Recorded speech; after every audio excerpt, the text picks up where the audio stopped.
Hello everyone, welcome to Gorib Tips. Today I will teach you some very simple English sentences that you can use every day. Let's begin. Daily use sentences. I wake up early in the morning. আমি সকালে তাড়াতাড়ি ঘুম থেকে উঠি। I brush my teeth. আমি দাঁত brush করি। I take a shower. আমি গোসল করি।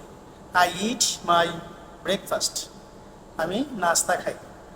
দেন আই গো টু স্কুল অথবা আই গো টু ওয়ার্ক। আমি স্কুলে যাই বা আমি কাজে যাই। I come back home in the evening. আমি সন্ধ্যায় ফিরে আসি, বাসায় ফিরে আসি। Okay. I watch TV for a while. আমি কিছুক্ষণ টিভি দেখি। I have dinner with my family. আমি আমার পরিবারের সঙ্গে রাতের খাবার খাই। I study before sleeping. আমি ঘুমানোর আগে পড়াশোনা করি। I go two bed at 10 o'clock। আমি রাত 10টায় ঘুমাতে যাই।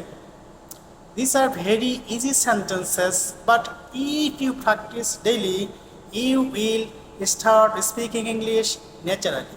Keep learning and keep smiling. Thank you for watching Gorib Tips. Okay.